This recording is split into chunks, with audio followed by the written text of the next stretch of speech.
Hello students, आज हम 12th business का 6th पार्ट पढ़ेंगे आगे।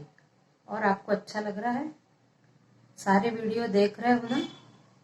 और पढ़ाई अच्छे से करना तो बहुत अच्छा रिजल्ट आएगा आपका। तो चलिए आज शुरू करते हैं। 12th का बिजनेस स्टडीज का फर्स्ट चैप्टर का 6th पार्ट हम देखेंगे। अब हमको इसमें पढ़ना है प्रबंध का महत्व, आवश्यकता या उपयोगिता, इम्पोर्टेंस, नीड और यूटिलिटी ऑफ मैनेजमेंट।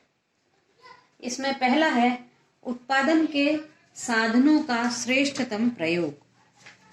अब देखिए, उत्पादन के विषय में हम ये बहुत अच्छे से जानते हैं कि आजकल उत्पादन के क्षेत्र में बहुत प्रतिस्पर्धा है, प्रतियोगिता है। तो जो भी साधन प्राप्त है किसी भी व्यवसायी को, उन साधनों का ठीक से प्रयोग करके कम से कम लागत पर श्रेष्ठतम वस्तुएं बनाकर व्यवसाय चलाना चाहिए। क्योंकि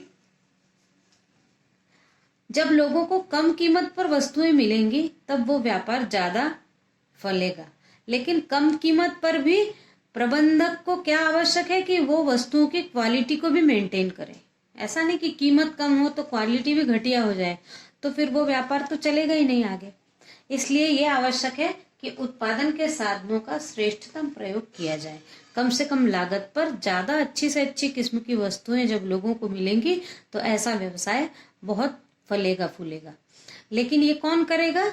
ये काम प्रबंधक का है।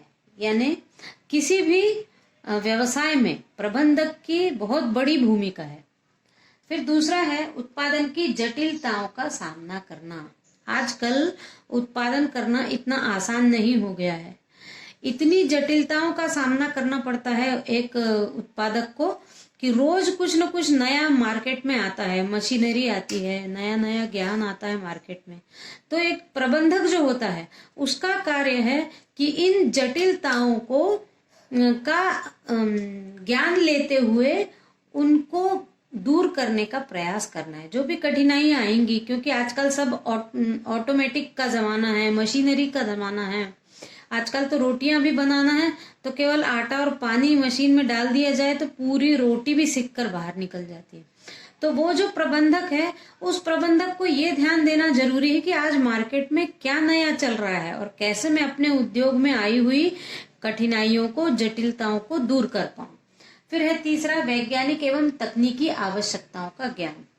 एक प्रबंधक के लिए सबसे ज्यादा यह आवश्यक है कि वो हमेशा इस बात का ध्यान रखे कि कौन सी ऐसी तकनीकी और वैज्ञानिक नई नई खोजें हो रही हैं जिनका उपयोग करके वो अपने स्वामी के व्यवसाय को ज्यादा अच्छा बना पाए।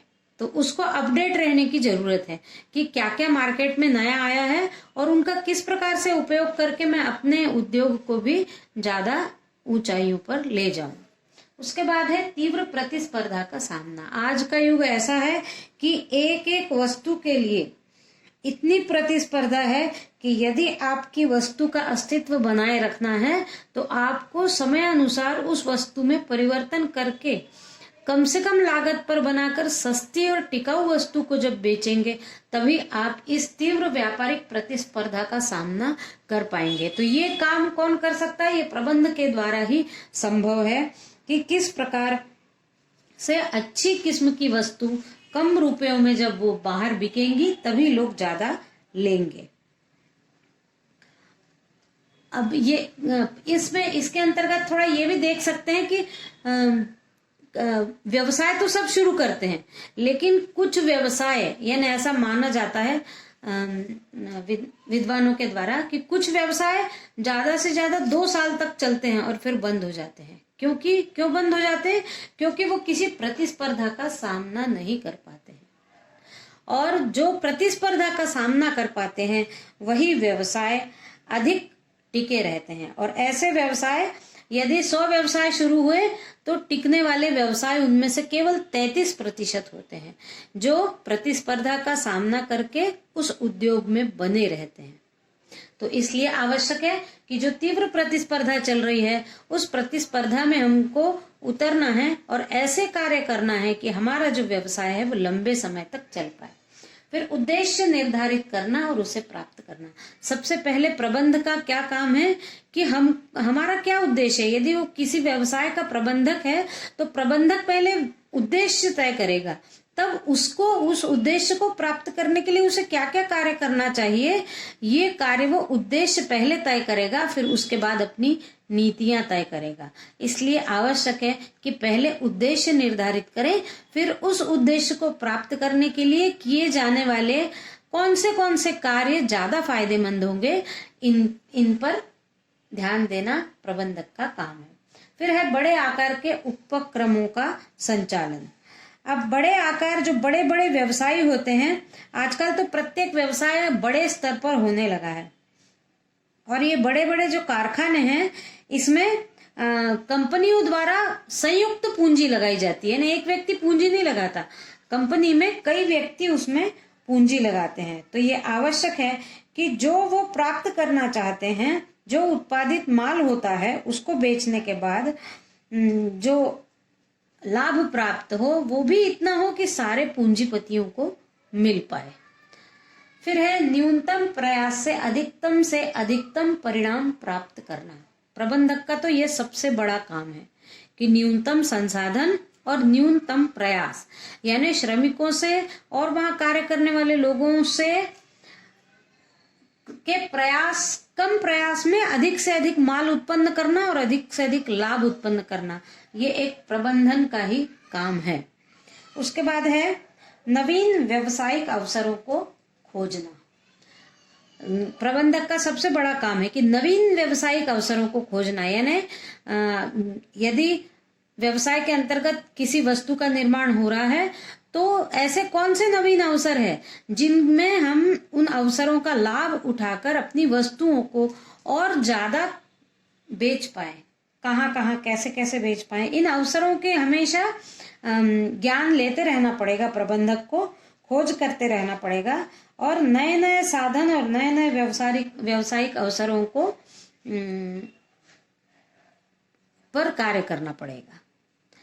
अब इसके बाद प्रोफेसर रॉबिन्स ने यह कहा है कि कोई भी व्यवसाय स्वयं नहीं चलता, चाहे वह पूर्ण गतिमान क्यों ना हो। यानी कोई भी व्यवसाय बहुत अच्छा चल रहा है तो वो कोई स्वयं नहीं चलता है, उसको कौन चलाता है?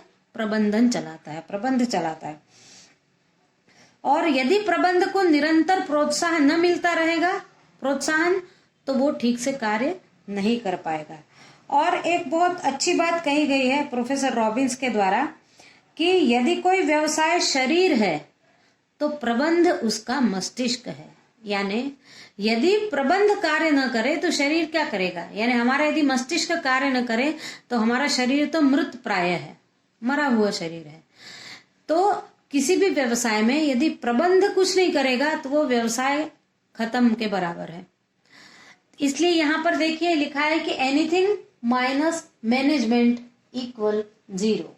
यानी कोई भी व्यवसाय हो, यदि उसमें से मैनेजमेंट को घटा दिया, प्रबंध को घटा दिया, तो अंत में 0 बचेगा, व्यवसाय खत्म हो जाएगा।